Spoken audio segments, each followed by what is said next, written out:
Hola, bienvenidos a esta cuarta sesión dedicada ya a la filosofía contemporánea. A ver qué ocurre. Vimos ya hasta el anterior momento de la filosofía moderna cómo había estado comportándose, digámoslo así, de ese modo, la filosofía. Y la filosofía hasta ese momento había tenido una característica fundamental y es que había sido la que mandaba la parada en absolutamente todo.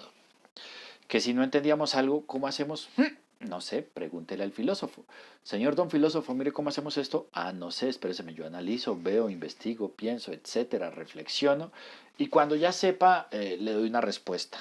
Esos procesos del pensamiento algunas veces suelen ser muy largos, suelen ser demorados, pero eso hizo que la filosofía ganara un estatus dentro de las ciencias y el conocimiento. Para este momento, entonces, de la filosofía contemporánea, la filosofía, digamos, amplía sus miradas, sus objetos de análisis, sus reflexiones, los temas, etcétera. Esos los amplía, cambian y no van a ser únicamente completamente ideales o absolutamente abstractos como hasta el momento habían venido siendo, al menos hasta el momento de la filosofía moderna. Ojo, no quiere decir que hoy día todavía no se den debates, digamos, muy elevados, muy idealistas, muy abstractos y, digámoslo así, rebuscados en su lenguaje y demás. No, todavía, incluso sobre temas de hoy. Pero esto aquí lo que busca hacer es, en este periodo de la filosofía contemporánea, abrir una diversidad de temas que empieza a darse tal vez sin proponérselo, sin esperarlo, por el sacudón que estos tres señores le pegan a la filosofía. Marx, Nietzsche y Freud. Estos tres señores, vuelvo y digo, tal vez sin proponérselo y demás, le pegan un sacudón a la filosofía que va a hacer que la filosofía se dé cuenta de dos cosas que hacia el final las vamos a decir. Empecemos pues con este primero, el señor Carlos Marx. Miren, él empieza haciendo una crítica fuerte al capitalismo y propone una modificación del orden social. Es decir, él dice, si los filósofos hasta antes han tratado de ver, entender y explicar el mundo, pues resulta que ese mundo, al menos para la mirada de Marx, no es para nada equilibrado. Es bastante desigual eso. Es bastante desigual. Entonces, ¿cómo hacemos? Bueno, seguir estudiando, analizando la realidad y demás para poder proponer cambiarlo. Marx, inicialmente, él fue abogado, después se doctoró en filosofía, pero terminó escribiendo finalmente sobre economía, ¿verdad? Que es de hecho su libro principal. El Capital, el libro más conocido de Marx, es el que da cuenta de todo ese análisis y reflexión económicas que el señor hizo. ¿Qué nos dice ahí? En resumidas cuentas, que hay una oposición entre capital y trabajo. El capital representado por los burgueses o por la burguesía, que son los dueños de los medios de producción. Los medios de producción son las máquinas y herramientas que necesito para hacer cosas. Esos señores son los dueños de todas esas máquinas. Y ahí, al ser esos dueños, tienen la sartén por el mango. No así los trabajadores o, en el lenguaje de Marx, los proletarios. Ellos no tienen nada, lo único que tienen es deudas y hambre y su fuerza de trabajo. Es decir, lo que ellos son capaces de hacer y o fabricar con sus propias manos. Pero como no tienen herramientas, entonces les toca es ir a donde alguien que sí las tiene y decirle, buenas, ¿hay trabajo o no? Ok, y el otro le dirá sí o no, y si sí, le pago tanto o tanto o tanto. Usted verá, tómelo o déjelo. Puede que uno reflexione, haga cuentas y diga, no, pero espérese, eso no me va a alcanzar, págueme más. Y el otro, no, pues ahí vienen personas detrás suyo, tal vez con más deudas, con más necesidades, e incluso les puedo terminar pagando menos y seguramente se pongan a trabajar. ¿Por qué? Porque muy seguramente alguna de estas personas piense, uy hermano, es mejor la seguridad de tener algo cada mes, así sea poquito, a la incertidumbre y la angustia de quién sabe si voy a tener algo que me permita al menos comprarme un pan para calmar el hambre. Entonces, eso lo explica el señor Marx. Después él, haciendo un estudio juicioso, y dice que hay una vaina que se llama la plusvalía. Es un concepto importantísimo que aporta el señor Marx, porque ahí es donde está diciendo cómo no solo se genera capital, sino cómo se apropian esa clase burguesa de ese capital. Un capital que en últimas trabajó y produjo el trabajador, el proletario. Eso es lo que dice el señor Carlos Marx. Repito, su libro principal es El Capital, para que pues si se animan le echen una miradita, una ojeadita, le echen una revisada, un rebusque. Vean, este señor del 1818 a 1883 vivió muy buena parte del siglo XIX. Luego tenemos a este señor, Sigmund Freud. El señor crea, bueno, él era médico, luego neurólogo, y el señor termina creando una disciplina aparte que se llama el psicoanálisis. Para esto, digamos antes, volvamos un poco a la sesión anterior, cuando hablábamos de Descartes y decíamos de el pienso, luego existo. Decir pienso, luego existo quiere decir también que yo todo lo hago de manera racional, que no actúo por capricho. Si pienso, luego existo, yo sé por qué, para qué, cómo, cuándo, dónde y por qué hago tal o cual cosa.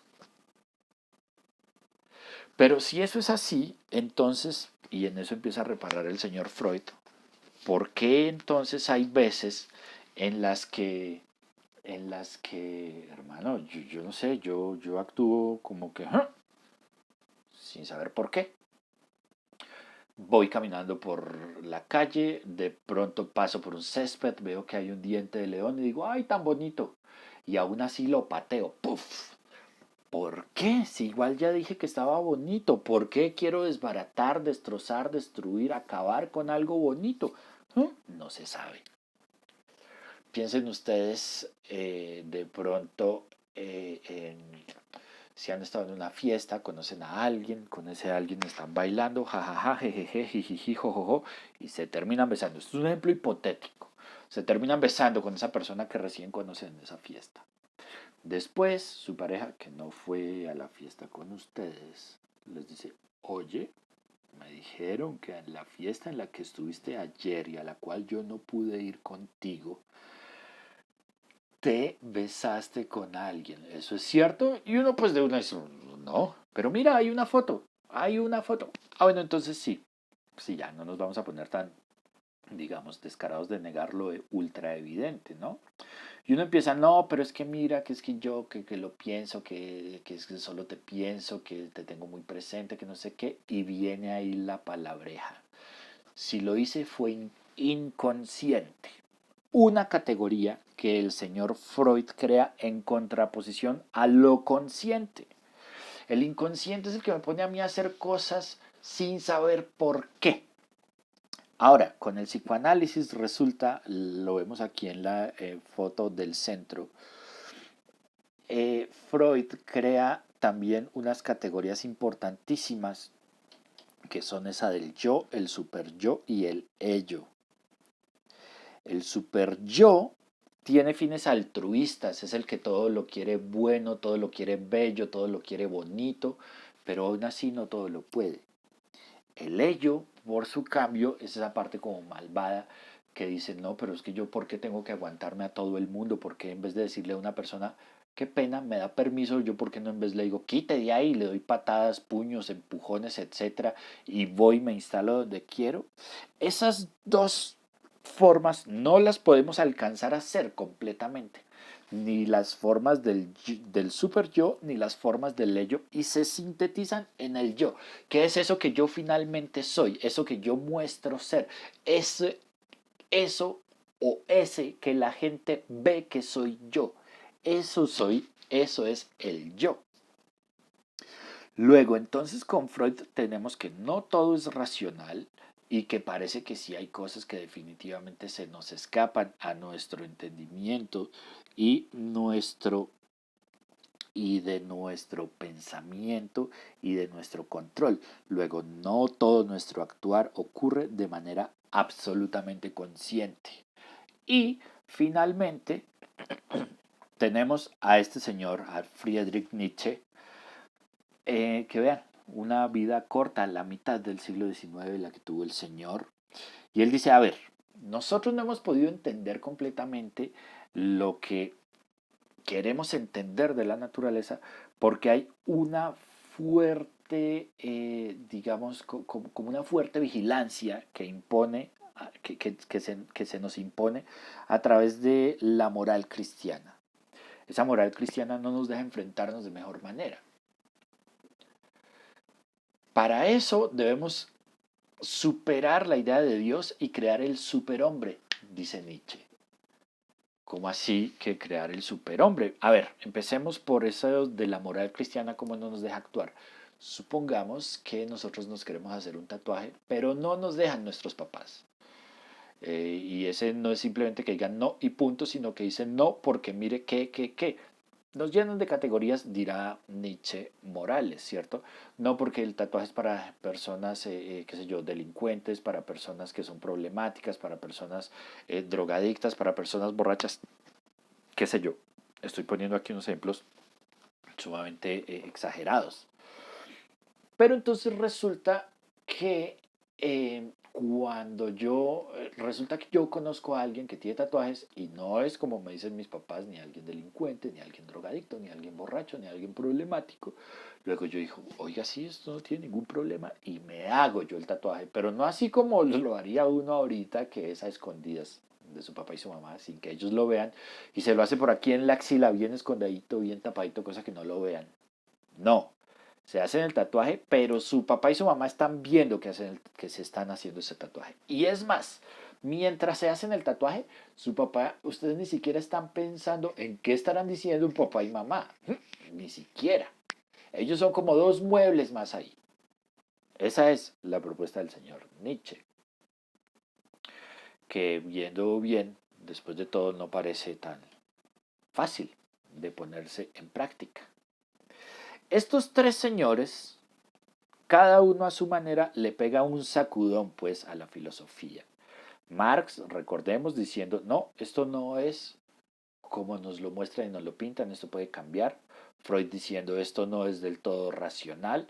Y Nietzsche diciendo, pero aquí hay algo más de lo moral, o mejor, tenemos que liberarnos de esa moral para poder entender esto mejor. Vuelvo, ahora quiero decir algo, no son los únicos, ¿verdad? No son los únicos. Hay otros que están sacudiendo la filosofía también de manera distinta. Digamos más bien que estos son los tres como con mayor propaganda, los de mayor publicidad y rating, digámoslo así. Pero ese sacudón que le pegan estos señores termina siendo que la filosofía se vuelva y se convierta en la mamá de varias disciplinas que nos van a ayudar a entender el mundo. Porque la filosofía se da cuenta de que, uno, las preguntas grandes, serias, importantes y trascendentales para ver, entender y explicar el mundo, esas, digámoslo así, super preguntas, ya no salen únicamente desde el seno de la filosofía. Y dos, que para responder esas super preguntas ya no me basta únicamente con las herramientas que me brinda la filosofía. Y ahí es cuando la filosofía, digamos, se vuelve la mamá o actúa como la partera de otra serie de disciplinas como estas que vemos, sociología, antropología, psicología y lingüística, que nos van a ayudar a dar cuenta también de lo que ocurre a nuestro alrededor, de lo que ocurre a nuestro entorno. Nos van a dar nuevas formas de ver y entender la realidad. Pongamos un ejemplo chiquitico con la lingüística.